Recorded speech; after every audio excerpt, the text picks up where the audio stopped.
Of the Municipal Demarcation Board and some of its controversial decisions, including the volatile Vuwani. Aldrin St-Pierre has filed this report. From the warm beaches along the KwaZulu-Natal shores to the green scenery of the Kruger National Park and the concrete jungle of Johannesburg lies the story of an evolving geography. Its people forced to integrate irrespective of their diversity and economic disparity. A wrecking ball is demolishing the walls of apartheid's spatial policies which kept us separated. The principles, which are often called the fundamentals, are that we have to reverse the apartheid geography.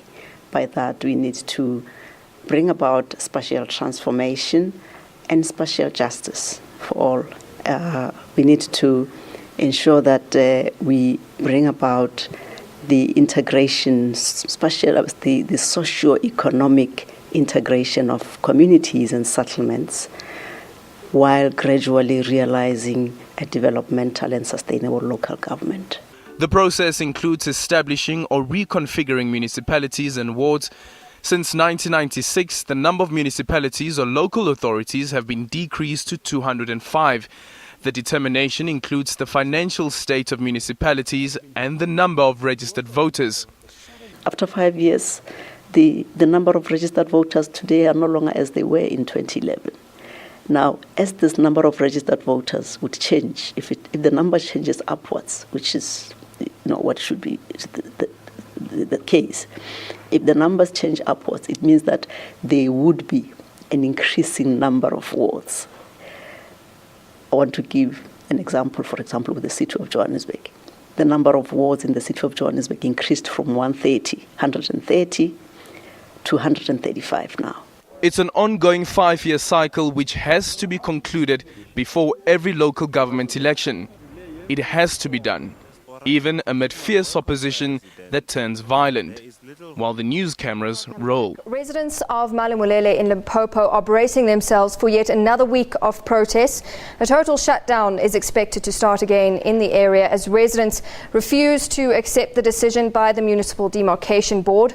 On Friday, it announced that the town will not be granted its own municipality, saying it's not viable. I would like to go forward with the protest, but no violence.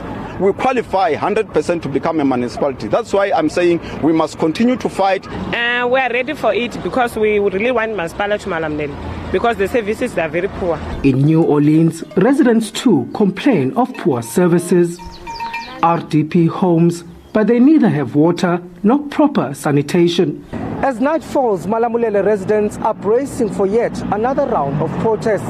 A total shutdown now entering its 4th week.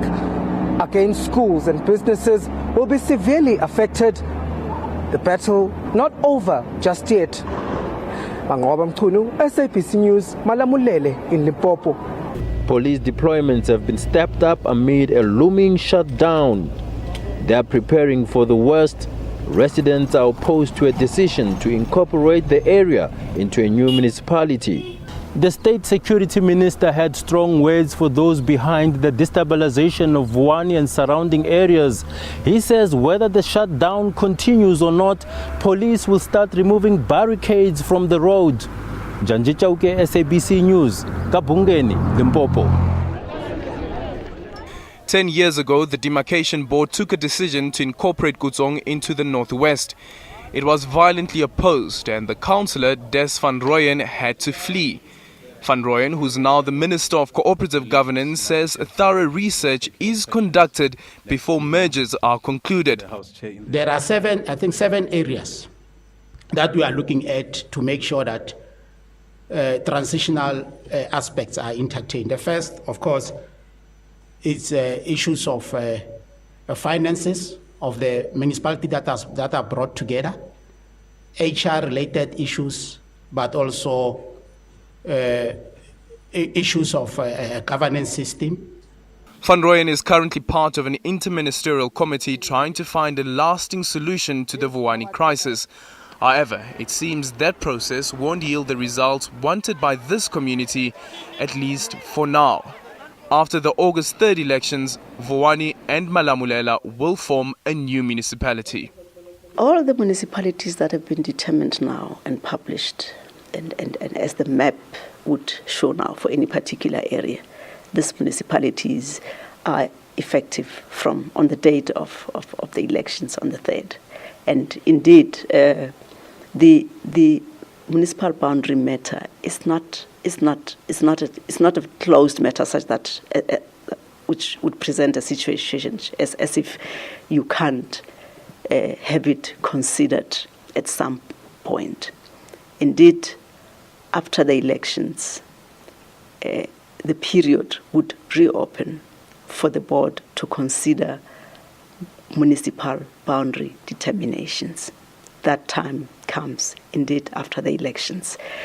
The Demarcation Board says the decision is based on the law. Political gains or political constituencies are not any consideration that we should look at. Those don't constitute our criteria, and we never even look at them. It's just an outcome that happens as a consequence of our process, of our activities and our application of the law. It's not our consideration at all. Sometimes the IFP is not happy when a boundary is drawn, like you'd seen in Denver.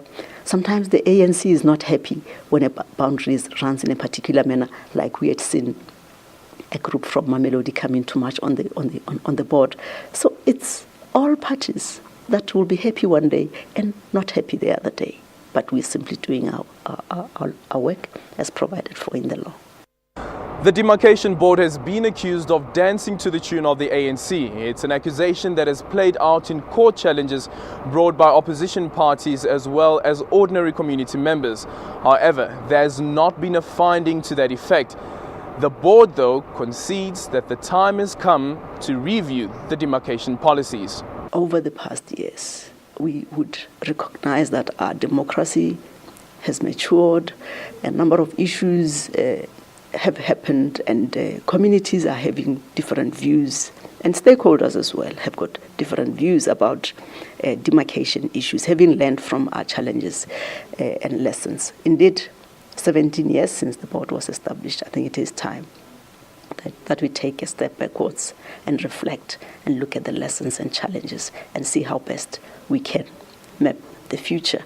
And largely, we're expecting that this engagements over the 2 years will, add value into the policy review proposals that we will make to the Department of Cooperative Governance. We observed when we looked at the accounts for 2010, 2011, when we were doing the audit in the first year of the last 5 years of Tshwane municipality. If you remember, Tshwane got to amalgamate with a number of other municipalities that were around it at the time. And it was clear that when they had to integrate and amalgamate their finances, they started facing a situation that was a little more bleaker than it was before that amalgamation. And the large part for it for Tshwane was the fact that they had to incorporate the debt of those municipalities that amalgamated with it. And those municipalities that amalgamated with it didn't have a strong base to finance the debt that they had at the date of amalgamation. Hence, the financial fortunes of Tshwane when it comes to debt recovery deteriorated in that context. One of the key lessons that has been learned from Tshwane is how do we align the tariff system of the municipalities that you are bringing together. And I'm dead sure that beyond the 3rd of August, we'll have a robust engagement with affected municipalities on this particular area. Well, as we are speaking now, municipalities, through the transitional committees that have been established, they are currently entertaining all, transitional related issues like naming of the new municipalities, as well as agreeing on the administration of offices that can be used by that municipalities. So the result of the matter is that there are lessons that have been learned in Tshwane. The board admits there were flaws in the 2011 Tshwane amalgamation, which led to the metro becoming the biggest on the continent and the 3rd biggest in the world. It says setting up transitional committees for mergers is a step in the right direction. Aldrin St. Pierre, SABC News, Johannesburg.